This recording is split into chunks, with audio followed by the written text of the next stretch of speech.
হযরত ফাতিমা রাদিয়াল্লাহু আনহার মৃত্যুর দিন সকালে কি ঘটেছিল? হযরত আলী রাদিয়াল্লাহু তাআলা আনহু ফজরের নামাজ আদায় করার জন্য মসজিদে গেলেন। এদিকে হযরত ফাতিমা রাদিয়াল্লাহু আনহা অত্যন্ত জ্বর থাকা অবস্থায় ঘরের সমস্ত কাজ শেষ করেছেন। আলী রাদিয়াল্লাহু আনহু মসজিদ থেকে ফিরে এসে দেখলেন ফাতিমা কাঁদছেন। তিনি প্রশ্ন করলেন, ফাতিমা, তুমি কাঁদছো কেন? ফাতিমা রাদিয়াল্লাহু আনহা কোনো প্রশ্নের উত্তর না দিয়ে তখনও আরো জোরে জোরে কাঁদলেন। আলী রাদিয়াল্লাহু আনহু কয়েকবার প্রশ্ন করার পর মা ফাতিমা কাঁদতে কাঁদতে বললেন, আমি স্বপ্নের মধ্যে দেখেছি আমার আব্বাজান হযরত মুহাম্মদ সাল্লাল্লাহু আলাইহি ওয়াসাল্লাম আমার ঘরের মধ্যে ঢুকে কি যেন তালাশ করছেন। ঘর থেকে বের হওয়ার সময় আমি পেছন দিক থেকে আমার আব্বাজানকে ডাক দিলাম এবং বললাম, আব্বাজান, আপনি কি তালাশ করছেন? আব্বাজান তখন বললেন, ও আমার ফাতিমা, আমি তো তোমাকে তালাশ করছি, তোমাকে নিয়ে যাওয়ার জন্য। আরো বললেন, আমার ফাতিমা, আজকে তুমি রোজা রাখবে, সেহরি করবে আলীর দস্তরখানায় আর ইফতার করবে আমার দস্তরখানায়। তখন হযরত আলী রাদিয়াল্লাহু আনহু এই স্বপ্ন শোনার পর দুজনের বুঝতে আর বাকি থাকলো না যে ফাতিমা রাদিয়াল্লাহু আনহা ইন্তেকাল করতে চলেছেন। দুজনে আরো জোরে জোরে কাঁদতে লাগলেন। এই সময়ের মধ্যেই হযরত হাসান এবং হুসাইন রাদিয়াল্লাহু আনহুম ঘরে এসে জিজ্ঞাসা করলেন, আব্বাজান, আম্মাজান, আপনারা কান্না করছেন কেন? ফাতিমা রাদিয়াল্লাহু আনহার একটি অভ্যাস ছিল, যখন হাসান হোসেন তাকে কোনো কাজে বিরক্ত করতেন তখন দুজনকে নানা জানের কবরের কাছে যেতে বলতেন। আজকে ফাতিমা রাদিয়াল্লাহু আনহা বললেন, তোমরা দুই ভাই নানার কবরের কাছে যাও। কবরের নিকট যাওয়ার সাথে সাথে কবর থেকে আওয়াজ আসলো, ও আমার আদরের নাতিরা, এই মুহূর্তে তোমরা আমার কাছে কেন এসেছো? আমার কাছে তো সব সময় আসতে পারবে। এখন যাও, মায়ের চেহারার দিকে তাকিয়ে থাকো। আজকের পর তোমাদের আম্মা জানকে আর চোখে দেখতে পাবে না। একথা শোনার পর দুই ভাই কাঁদছেন এবং দৌড়াতে দৌড়াতে আম্মা জানের কাছে চলে গেলেন।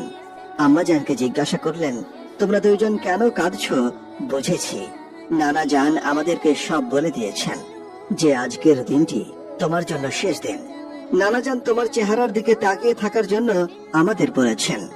বিকেলের দিকে হযরত ফাতিমা রাদিয়াল্লাহু আনহার শরীর খারাপ হলো, তাকে বিছানায় শোয়ানো হলো।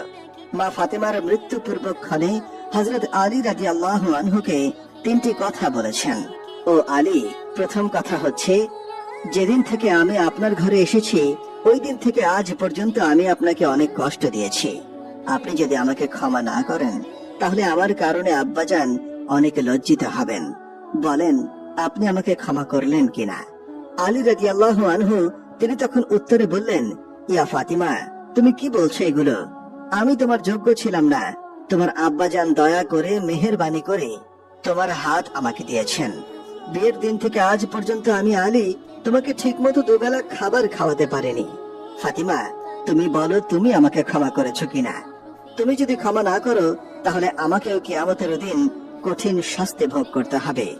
তারপর ফাতিমা বললেন, ও আলী, আপনার সাথে আমার দ্বিতীয় কথা হলো, আমি মারা যাওয়ার পর আপনি বিয়ে করে নেবেন। দুনিয়ার যে কোনো মহিলা আপনার পছন্দ মতো আমি আপনাকে অনুমতি দিলাম। আর আমার বাচ্চা দুটিকে সপ্তাহের একদিন আপনার কোলে নিয়ে ঘুরবেন আপনার সাথে। তারপরের কথা হলো, হাসান হোসেন যখন বড় হবে তখন তাদের দুই ভাইকে আল্লাহর রাস্তায় সোপর্দ করে দিবেন এবং আমাকে রাতের বেলা দাফন করবেন। হযরত আলী রাদিয়াল্লাহু আনহু বললেন, তুমি নবীর মেয়ে, আমি সবখানে খবর দিয়ে তোমার দাফন করব, এতে সমস্যা কি? হযরত ফাতিমা রাদিয়াল্লাহু আনহা বললেন, আমার কাফনের উপর দিয়ে সবাই অনুমান করবে নবীর মেয়ে কতটা লম্বা, কতটুকু স্বাস্থ্যবান ছিল, এতে আমার পর্দা ভঙ্গ হবে।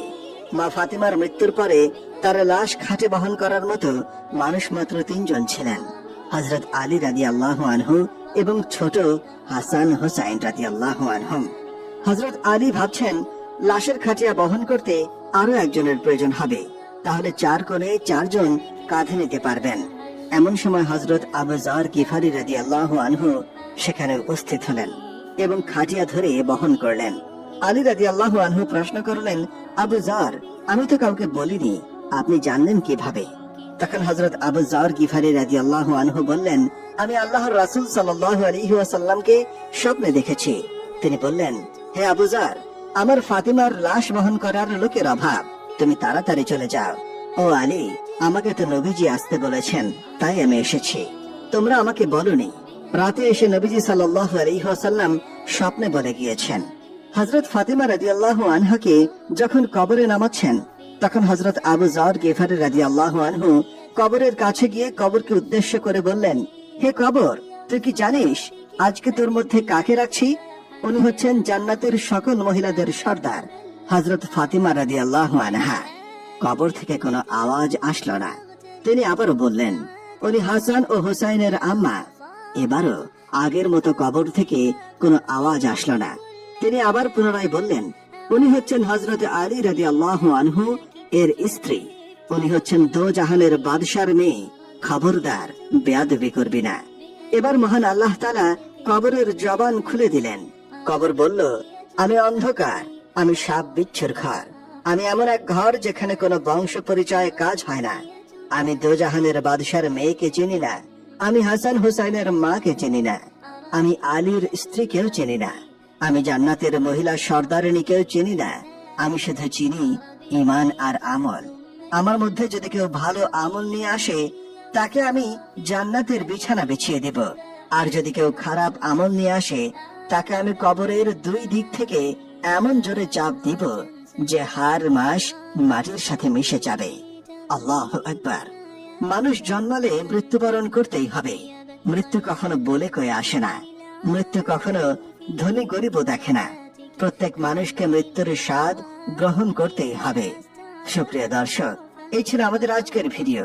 ভিডিওটি ভালো লেগে থাকলে অবশ্যই একটা লাইক দিন এবং আমাদের চ্যানেলটি সাবস্ক্রাইব করে না থাকলে সাবস্ক্রাইব করুন।